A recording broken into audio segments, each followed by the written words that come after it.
जिंदाबाद जिंदाबाद जिंदाबाद मेरे भाजपा जिंदाबाद जिंदाबाद जिंदाबाद मेरे भाजपा जिंदाबाद जिंदाबाद जिंदाबाद मेरे भाजपा जिंदाबाद जिंदाबाद जिंदाबाद मोदी का स्वागत है।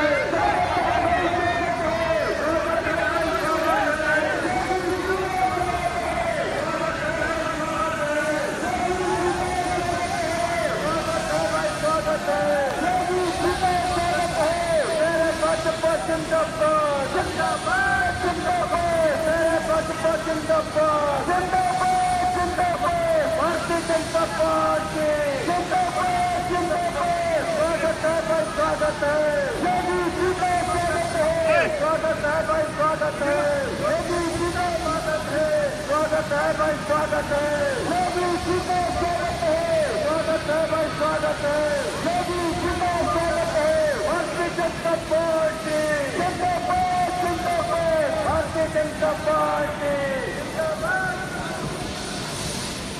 जो भी मोटरसाइकिल और साइकिल इस प्रांगण में खड़ी है वो तुरंत हटा ले। हम सबके बीच में हिंदू हृदय सम्राट गोरखपुर का सांसद बब्बर शेर इस जलालाबाद की धरती से विरोधियों के हौसले ध्वस्त करने को परशुरामपुरी में आ चुका है। एक बार जोरदार ताली बजा दीजिए कि योगी जी भी कहे कि जो जलालाबाद में स्वागत हुआ वो स्वागत कहीं नहीं हुआ। यातायात व्यवस्था में लगे हुए लोगों से रोज जो सामने मोटरसाइकिल रास्ता के पास खड़ी है उनको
योगी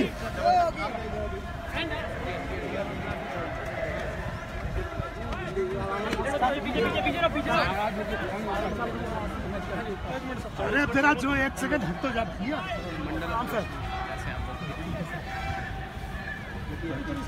महाराज जी यहाँ गर्म हुए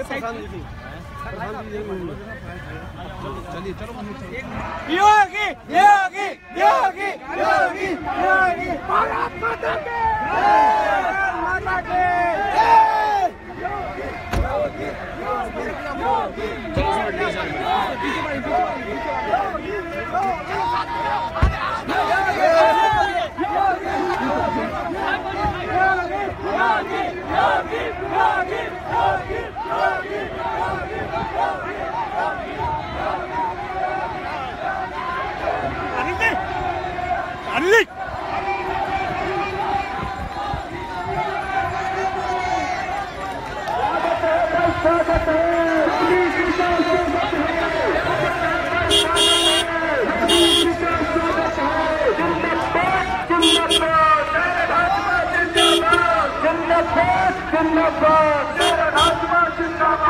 भारतीय जनता जिंदाबाद।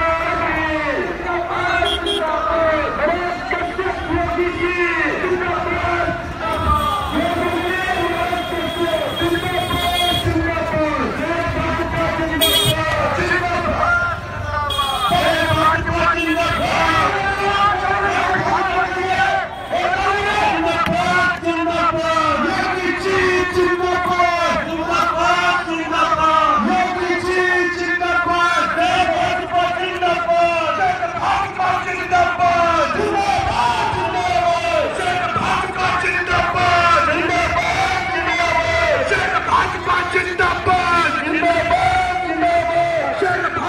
जिंदाबाद जिंदाबाद स्वागत है, योगी जी का स्वागत है, स्वागत है भाई, स्वागत है, योगी जी का स्वागत है, स्वागत है भाई, स्वागत है, योगी जी का स्वागत है।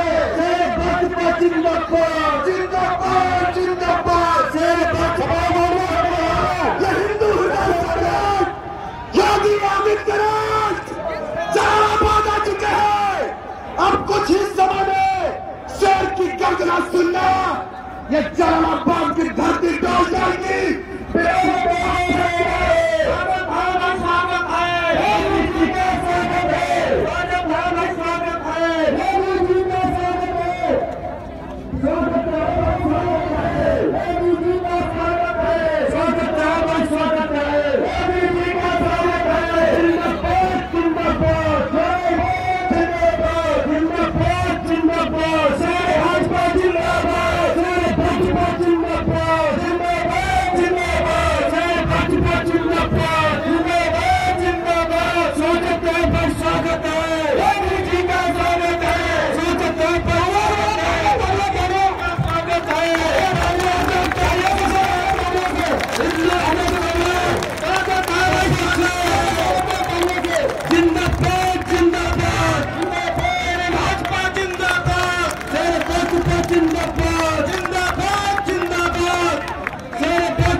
स्वागत है, स्वागत है भाई, स्वागत है। इसी के साथ अपने जिलाध्यक्ष जी से आग्रह करेंगे। आदरणीय साथियों, एक शाहजहांपुर जनपद की जलालाबाद विधानसभा क्षेत्र की भगवान परशुराम की जन्मस्थली पर हिंदू हृदय सम्राट, भारतवर्ष के जनगण के महानायक महंत योगी आदित्यनाथ जी का इस जलालाबाद की पावन धरती पर हार्दिक स्वागत और अभिनंदन है। मैं भारतीय जनता पार्टी शाहजहांपुर जिला अध्यक्ष होने के नाते आप सब कार्यकर्ताओं की तरफ से महंत आदित्यनाथ जी का हार्दिक स्वागत और अभिनंदन करता हूं। मेरे साथियों, आज हमारे इन महानायक को इनके पवित्र पत्ते जलालाबाद की धरती पर पड़े हैं। इनके सुहासी से इस जलालाबाद विधानसभा क्षेत्र में कमल की पताका, कमल की ध्वजा फहराने वाली है। मैं महंत आदित्यनाथ जी का स्वागत और हार्दिक अभिनंदन करते हुए अधिक समय न लेकर आप सबके बीच में मैं पूज्य महंत योगी आदित्यनाथ जी से निवेदन करूंगा। इससे पूर्व यहाँ के प्रत्याशी मनोज कश्यप से निवेदन करूंगा कि 2 मिनट में आपसे वोट की अपील करते हुए अपनी बात को समाप्त करें, जिससे कि मैं माननीय पूज्य महंत आदित्यनाथ जी को आपके सामने मार्गदर्शन के निवेदन करूँ। अपने अपने स्थानों में बैठ जाए, व्यवस्था बनाए कि अपने अपने स्थानों में बैठ जाए, व्यवस्थित हो जाए, अपने अपने स्थानों में। मैं भगवान परशुराम जी की इस भूमि पर लाखों लाख राष्ट्रवादी लोगों के इस आंगन के अंदर आदरणीय योगी आदित्यनाथ जी का स्वागत करता हूं, अभिनंदन करता हूं। जोरदार तालियों से राष्ट्रवादी व्यक्तित्व के धनी, भारत माता के शेर आदरणीय योगी आदित्यनाथ जी का आप सभी स्वागत करें। मित्रों, भारतीय जनता पार्टी नरेंद्र मोदी जी और आदरणीय योगी आदित्यनाथ जी ने आप सबके बीच में मुझे चुनाव लड़ाने का काम किया है। मैं शेर निश्चित तौर पर भारत माता के इन शेर का अपनी परशुराम जी की धरती पर अभिनंदन करता हूं। हमें लड़ाई लड़नी है भ्रष्टाचार के खिलाफ, हमें लड़ाई लड़नी है गुंडागर्दी के खिलाफ, हमें समाप्त करना है वैमनस्य, जातिवादिता की दीवार के कारण से मेरा ये उत्तर प्रदेश पीछे जा रहा है। मित्रों, इस उत्तर प्रदेश को आगे ले जाने का काम करेंगे और आदरणीय योगी जी के नेतृत्व में हम इस उत्तर प्रदेश को निश्चित तौर पर भारतवर्ष का सबसे उत्तम प्रदेश बनाने का काम करेंगे। आह्वान है सारे युवाओं से, सारे जलालाबाद से कि इस बार उत्तर प्रदेश की विधानसभा में भगवान परशुराम की इस नगरी का प्रतिनिधित्व भारतीय जनता पार्टी के कमल निशान के साथ होना चाहिए। मैं बात कुछ ना बोलकर, क्योंकि आप इंतजार कर रहे हैं आदरणीय योगी आदित्यनाथ जी का, मैं उनको भगवान परशुराम की इस नगरी के धरोहर के रूप में निश्चित तौर पर यहाँ पर महादेव देवादिदेव का भी पटना देवतली मंदिर है, तो मैं उनका त्रिशूल भेजकर उनको सीधा सीधा आमंत्रित करता हूं कि वे आए और आप सभी का जलालाबाद के जनमानस का हार्दिक अभिनंदन करें, स्वागत करें और बड़ी माला से आप सभी स्वागत करें कार्यकर्ताओं का।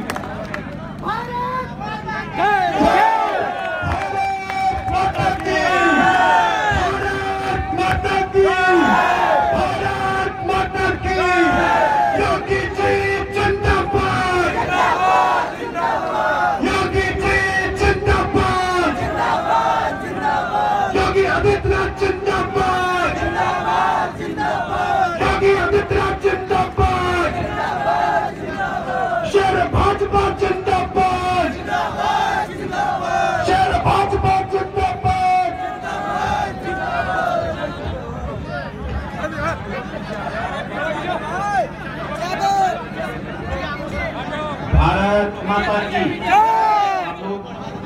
जहां तक मेरी आवाज जा रही है, ये पता लगना चाहिए कि काकोरी शहीद कांड के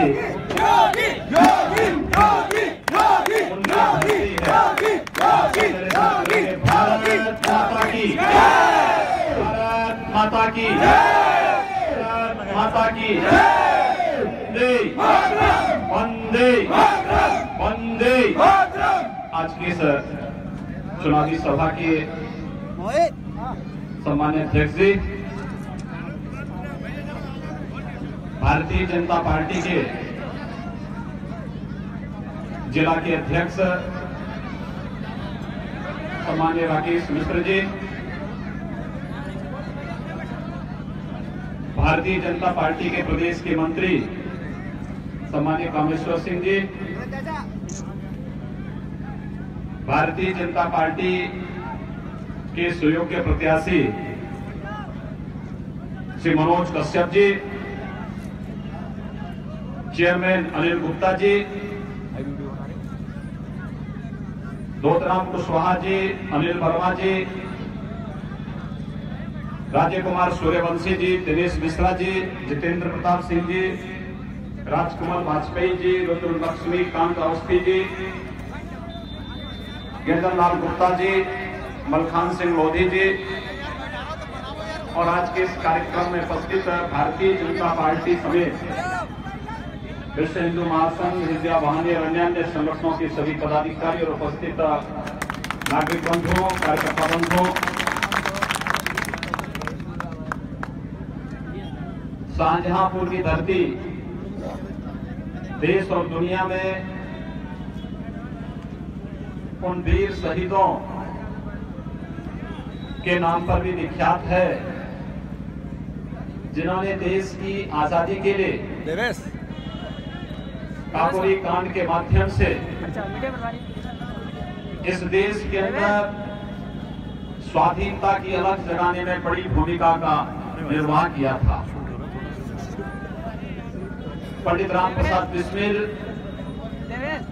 ठाकुर रोशन सिंह और अस्ताउल्लाह खां की ये धरती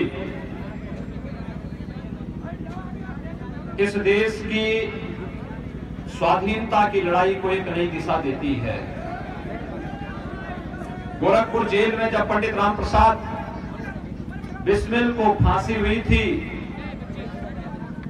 उनसे पूछा गया था कि आखिर आपकी अंतिम तमन्ना क्या है।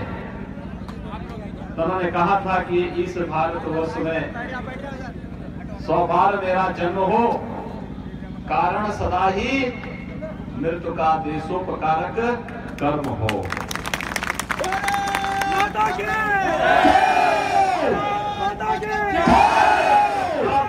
भारत माता अमर शहीद थे, जिन लोगों ने अपना पूरा जीवन समर्पित कर दिया था मातृभूमि की स्वाधीनता के लिए।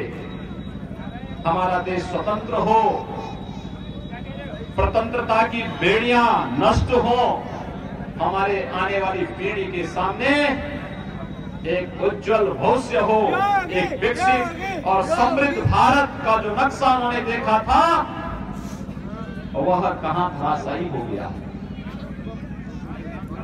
उत्तर प्रदेश आज किस दुर्गति को तरस रहा है। देश का सबसे समृद्ध प्रदेश रहा कभी, जनसंख्या की दृष्टि से सर्वाधिक आबादी जिस प्रदेश के अंदर निवास कर रही हो, जो प्रदेश धार्मिक, आध्यात्मिक, राजनीतिक, कृषि के साथ साथ अपने संसाधनों के लिए जाना जाता रहा हो, इस प्रदेश को पहले कांग्रेस ने और पिछले 14 वर्षों से सपा, बसपा, सपा ने जिस तरीके से रौंदा है, आज प्रदेश के सामने पहचान का एक गंभीर संकट खड़ा हुआ है। आप सब इस बात को देखिए, जिन सरकारों का कार्य होना चाहिए था इन नौजवानों को नौकरी और रोजगार और स्वावलंबन की ओर अग्रसर करने का, वह सरकार आपको नौकरी और रोजगार तो नहीं दे पाई, लेकिन वह सरकार आपके हकों पर कैसे डकैती डालती है यह किसी से छुपावा नहीं है। आपने देखा होगा भर्तियां जितनी भी पिछले 14 वर्षों के दौरान हुई, कोई भर्ती ऐसी नहीं थी जिस भर्ती में यहां के नौजवानों का शोषण न किया गया हो। कोर्ट को बार बार रोक लगानी पड़ी। पहली बार हुआ है समाजवादी पार्टी की सरकार के समय, जब प्रतिष्ठित उत्तर प्रदेश संघ लोक सेवा आयोग को भी हाईकोर्ट को भंग करना पड़ा, उच्चतर शिक्षा चयन आयोग को भंग करना पड़ा, माध्यमिक शिक्षा चयन आयोग को भंग करना पड़ा। कारण था वे भ्रष्टाचार के अड्डे बन चुके थे समाजवादी पार्टी, और एक परिवार के शोषण के अड्डे बन चुके थे, धनादोहन के अड्डे बन चुके थे। उस शोषण से मुक्ति के लिए बार बार हम लोगों को न्यायालय जाना पड़ता था, न्यायालय एक राह दिखाता था, लेकिन आज कल तक जो राहत न्यायालय देती थी, इन नौजवानों के साथ साथ प्रदेश की 22 करोड़ जनता को आपका एक वोट राहत दिला सकता है, और यही अपील करने के लिए हम सब आपके बीच आए हैं। यह क्षेत्र कृषि प्रधान क्षेत्र है। हम बार बार भारतीय जनता पार्टी कहती है कि हम लोग लघु और सीमांत किसानों के ऋण को माफ करेंगे। भारतीय जनता पार्टी कहती है हम नौजवानों के लिए रोजगार और नौकरी की सुविधा उपलब्ध कराएंगे। 1.5 लाख पद पुलिस में खाली है, सपा बसपा भर नहीं सकती क्योंकि कोर्ट बार बार रोक लगाती है। 2.5 लाख शिक्षकों के पद खाली हैं, सपा बसपा भर नहीं सकती क्योंकि इनकी नियत साफ नहीं। भारतीय जनता पार्टी ने कहा सत्ता में आते ही इन 4 लाख पदों पर सीधे नियुक्त उत्तर प्रदेश के ही नौजवानों को, हर जिले के नौजवानों को देंगे। यह कार्य पारदर्शिता के साथ होगा। ग्रुप 3 और ग्रुप 4 की जितनी भी नौकरियां होंगी, इंटरव्यू जो भ्रष्टाचार के सबसे बड़े अड्डे हैं, ये समाप्त होगा। मेरिट बनेगी, मेरिट के आधार पर हम नियुक्तियां तय कर देंगे। हम लोगों ने साफ कहा है हम किसानों का शोषण नहीं होने देंगे, हर खेत में पानी पहुंचाने का कार्य करेंगे। पशुधन की समृद्धि के लिए जहां अवैध कत्लखानों पर रोक लगेगा या यांत्रिक कत्लखाने बंद होंगे, तो वहीं साथ ही साथ किसानों की समृद्धि के लिए, उनकी आय को दुगना करने के लिए, उन्हें आसान किस्तों पर ऋण उपलब्ध कराने के साथ साथ 4 जिलों के बीच में राष्ट्रीय डेयरी बोर्ड की तर्ज पर एक डेयरी की स्थापना करने का कार्य भारतीय जनता पार्टी करेगी। बालिकाओं की स्नातक तक की शिक्षा मुफ्त में बालकों की इंटरमीडिएट तक की शिक्षा मुफ्त में, और उसमें भी जो बालक होनहार है 50% से ऊपर अंक पा रहा है, स्नातक तक की शिक्षा उसके भी मुफ्त में करने का कार्य भारतीय जनता पार्टी करेगी। बड़ी समस्या है, समाजवादी पार्टी की सरकार के समय सुरक्षा का गंभीर संकट खड़ा हुआ है। खनन माफिया अलग हावी है, सत्ता माफिया अलग हावी है, प्रदेश में जगह जगह लूट खसोट मची हुई है, कोई व्यक्ति सुरक्षित नहीं है, बालिकाओं की सुरक्षा खतरे में, छेड़खानी की घटना, कोई थाना ऐसा नहीं, कोई स्कूल और कोई कॉलेज ऐसा नहीं जहां बालिकाएं अपने आप को उत्तर प्रदेश के अंदर सुरक्षित महसूस कर रही हो। भारतीय जनता पार्टी ने कहा है हम सत्ता में आएंगे, एंटी रोमियो स्क्वाड का गठन करेंगे, बालिकाओं की छेड़खानी की घटना बंद हो। अगर anti Romeo squad Uttar Pradesh के अंदर होता तो मुजफ्फरनगर का दंगा नहीं होता। अगर इस प्रकार का कोई दल बालिकाओं की सुरक्षा के लिए उत्तर प्रदेश में होता तो मैं विश्वास के साथ कह सकता हूं बरेली के दंगे नहीं होते। ये दंगे इसलिए हो रहे हैं क्योंकि प्रदेश सरकार निकम्मी है, प्रदेश सरकार निठल्ली थी, प्रदेश सरकार भ्रष्ट थी, प्रदेश सरकार इन दंगाइयों, इन माफियाओं, इन अपराधियों के हाथों की खिलौना बनी हुई थी। अवैध खनन किस रूप में? आम नागरिक के लिए, आम गरीब के लिए बालू महंगा, मोरंग महंगा, गिट्टी महंगी, लेकिन उसकी जो रॉयल्टी खजाने में जमा होनी चाहिए थी प्रदेश के, वह और उसके साथ साथ अनावश्यक रूप से टैक्स लगा करके खनन के माध्यम से लाखों करोड़ों का घोटाला पहले बसपा ने फिर सपा ने लगातार प्रदेश में किया है। स्वास्थ्य सुविधा की बुरे हाल है प्रदेश में, कोई प्राथमिक स्वास्थ्य केंद्र, कोई सामुदायिक स्वास्थ्य केंद्र, कोई जिला चिकित्सालय चलने लायक नहीं। भारत की सरकार पैसा देती है लेकिन वो पैसा मंत्री, जिलाधिकारी, सीएमओ मिल करके खा जाते हैं। गरीब दवा के भाव में मरता है, चिकित्सक के भाव में तड़पता है, लेकिन इनकी संवेदनाएं मर चुकी हैं। भारतीय जनता पार्टी ने कहा है हमारी सरकार आएगी, प्रदेश में 25 नए मेडिकल कॉलेज बनाएंगे, हर जिले में एक इंजीनियरिंग कॉलेज या पॉलिटेक्निक की स्थापना होगी, और साथ साथ प्राथमिक, सामुदायिक और जिला चिकित्सालयों का उन्नयन होकर के प्रदेश में 6 अखिल भारतीय आयुर्विज्ञान संस्थान, देश का जो सबसे बड़ा चिकित्सालय है एम्स, उसकी तर्ज पर 6 नए एम्स की स्थापना उत्तर प्रदेश के अंदर हम लोग करेंगे। सरकार गांव, गरीब और किसान की बात कर रही हो, नौजवान की बात कर रही हो, जो सरकार दंगाइयों को शक्ति के साथ निपटने की बात कर रही हो, आखिर वोट भी उसी को मिलना चाहिए। और यही अपील करने के लिए तो हम आपके पास आए हैं, आपसे यही कहने के लिए आए हैं 14 वर्ष बहुत हो गए, पहचान का संकट खड़ा किया है इस सरकार ने आपके सामने, चाहे वो सपा रही हो चाहे बसपा रही हो, दोनों पर, चाहे वो समाजवादी पार्टी के मुखिया हो चाहे वो बहुजन समाजवादी पार्टी की मुखिया हो, इन दोनों पर आय से अधिक संपत्ति के मामले चल रहे हैं, इन दोनों के खिलाफ भ्रष्टाचार के मामले हैं। और इसीलिए आपसे कहने के लिए आए हैं हमें भ्रष्ट और गुंडा राज की सरकार नहीं चाहिए, हमें गरीबों के उत्थान की सरकार चाहिए। और भारतीय जनता पार्टी से ये कहती है हम सरकार में आएंगे तो गरीब वेलफेयर कार्ड चालू करेंगे, हर गरीब के लिए कार्ड बनेगा, मुफ्त में राशन उपलब्ध करवाएंगे, गुड़, चीनी, तेल, घी, मसाले यह भी उसे सस्ते दाम पर देने का कार्य करेंगे। भारतीय जनता पार्टी आपकी सुरक्षा की बात करती है, भारतीय जनता पार्टी आपके विकास की बात करती है, भारतीय जनता पार्टी गांव, गरीब, किसान, व्यापारी और नौजवान की बात करती है, तो वोट भी भारतीय जनता पार्टी को ही पाना चाहिए। यही अपील करने के लिए आज हम सब आपके पास आए हैं कि बंधुओं, श्री मनोज कश्यप भारतीय जनता पार्टी के एक जुझारू कार्यकर्ता के रूप में आपके बीच में कार्य करते रहे हैं। मैंने देखा कि प्रदेश में जहां कहीं अति दलितों पर, अति पिछड़ों पर, गांव, गरीब, किसान पर अत्याचार हुआ, अन्याय हुआ, श्री मनोज कश्यप अकेले वहां जाकर के इस आंदोलन में सहभागी बनकर के नेतृत्व देने के लिए खड़े होते हैं। विकास और राष्ट्रवाद के जिस पद का अनुसरण उन्होंने किया है वह प्रदेश की आज की सबसे बड़ी आवश्यकता है। और इसीलिए हम लोगों ने कहा है सज्जनों, जब हम लखनऊ के पश्चिम, उत्तर और पश्चिम की तरफ जाते हैं हमें भय लगता है। क्या स्थिति है, कहां ले जा रहे हैं प्रदेश को, कैसी स्थिति है, न विकास है, न सुरक्षा है, न नौजवानों के लिए रोजगार है, न किसानों के लिए कोई सुविधा है, न व्यापारियों के लिए कोई सुविधा है। सपा और बसपा से कोई उम्मीद मत करिए।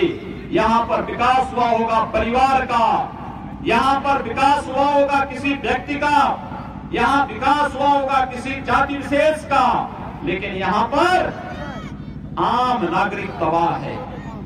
मुझे आश्चर्य होता है, लोग कहते हैं, एक चर्चा में हम लोग बैठे थे, उत्तर प्रदेश की विकास दर को देखने की जब बात आई, ये हुआ कि उत्तर प्रदेश में विकास हो रहा है। उत्तर प्रदेश के मुख्यमंत्री बार बार कह रहे हैं, आपने अखिलेश यादव का बयान सुना होगा, वो कह रहे हैं कि काम बोलता है। हमने कहा यार कौन सा इनका काम बोल रहा है, ऐसा कौन सा काम इन्होंने कर लिया कि जो बोल रहा है। बोल तो उत्तर प्रदेश में एक ही बात रही है, आम नागरिक के मुंह में, आप जवान में एक बात है, और वह है कि इस गुंडा राज, इस भ्रष्ट सरकार को जाना चाहिए। आम जवान पर यही बात है, वो एक बात कहता है कि इस गुंडा राज की सरकार को जाना चाहिए। एक गरीबों की जमीनों पर, व्यापारियों की जमीनों पर, आम नागरिकों की जमीनों पर, संभ्रांत नागरिकों की जमीनों पर कब्जा करने वाली ये सरकार जानी चाहिए। और इस सरकार को जाने के लिए मैं पूछना चाहता हूं अखिलेश यादव से, अगर 5 वर्षों में आपने काम किया होता, 2012 में 403 विधानसभा सीटों पर आप चुनाव लड़े थे, इस बार आपको 300 से कम सीटों पर चुनाव नहीं लड़ना होता। डंके की चोट पर अगर काम बोलता, 403 विधानसभा सीटों पर चुनाव लड़ते, गायत्री प्रजापति जैसे भ्रष्ट लोगों को बाहर करते, पेशेवर अपराधियों को बाहर करते, इन माफिया सरगनाओं को बाहर करते। होड़ लगी है सपा और बसपा में, कौन कितने बड़े माफिया को टिकट दे दे। मायावती जी ने मुख्तार अंसारी जैसे दुर्दांत माफिया सरगना को पूर्वी उत्तर प्रदेश में टिकट देकर के अपनी पार्टी के साथ उसका गठबंधन किया है, और यही स्थिति दोनों में होड़ लगी है। एक ने 104 लोगों को टिकट दिया है, तो दूसरी पार्टी कहती है कि साहब हम तो 403 पे लड़ ही नहीं रहे हैं, हम तो 74 सीटों पर लड़ रहे हैं, इसलिए हमारा भी मान लिया जाए कि हम 100 से अधिक सीटों पर टिकट दिए हैं। ये होड़ कहां के लिए, आपके हित के लिए नहीं है, ये होड़ आपके भविष्य पर पट्टा लगाने के लिए है, आपके भविष्य के साथ खिलवाड़ करने के लिए। और हम प्रदेश के विकास की बात कर रहे हैं, हम सुरक्षा की बात कर रहे हैं, हम गांव गरीब किसान की बात कर रहे हैं। हमारी नीतियां केंद्र में से नरेंद्र मोदी जी की सरकार की नीतियों को देखिए, 25 करोड़ खाते खुलवाए गए, उसमें कोई भेदभाव नहीं हुआ। हमने जाति नहीं देखी, हमने मत नहीं देखा, हमने मजहब नहीं देखा। हमने कहा कि जो भारत का है हर एक को उसका लाभ मिलना चाहिए। उज्ज्वला योजना में रसोई गैस दिलाया गया। मैं आप सबको इस बात के लिए आश्वस्त करता हूं, उज्ज्वला योजना में जिन लोगों को कनेक्शन मिला वो अच्छी बात, जिनके पास कनेक्शन नहीं, 2011 की सूची में नहीं, नाम नहीं है, वह भी निश्चिंत रहिए। आने वाले 5 वर्षों के दौरान भारतीय जनता पार्टी की सरकार हर एक व्यक्ति को मुफ्त में रसोई गैस का कनेक्शन उपलब्ध कराएगी, जिसके पास रसोई गैस नहीं है। हमने तो कोई भेदभाव नहीं किया, लेकिन समाजवादी पार्टी और बहुजन समाजवादी पार्टी की सरकार ने किया। कन्या विद्यादान देंगे जो मुस्लिम कन्याओं को देंगे, हिंदू कन्याओं ने कौन सा गुनाह किया? हम पैसा देंगे सुंदरीकरण के लिए, लेकिन केवल कब्रिस्तान के सुंदरीकरण के लिए पैसा देंगे, पैसा नहीं देंगे शमशान घाट के लिए। वाह, लेकिन संस्कृत के शिक्षकों की नियुक्ति नहीं करेंगे। भारतीय जनता पार्टी कहती है कि सरकार आएगी, संस्कृत अकादमी का गठन उत्तर प्रदेश के अंदर होगा। संस्कृत के शिक्षकों के वेतन के विसंगति को दूर करेंगे और फिर अन्याय करते रहेंगे। अन्याय सहेंगे नहीं, अन्याय का मुंहतोड़ जवाब देंगे। और इसलिए बंधुओं, भारतीय जनता पार्टी और कमल निशान को याद करते हुए श्री मनोज कश्यप को भारी बहुमत से चुनाव जिताने की अपील करने के लिए हम लोग आपके पास आए हैं। चुनाव में भारी बहुमत से चुनाव जिताइए, भारतीय जनता पार्टी की सरकार लाइए, विकास, सुरक्षा, नौकरी, रोजगार और प्रदेश का विकास अपनी आंखों के सामने देखिए। आने वाली पीढ़ी के स्वर्णिम भविष्य को देखिए। यही बात कहते हुए मैं अपनी वाणी को देता हूं विराम। जय जय श्री राम।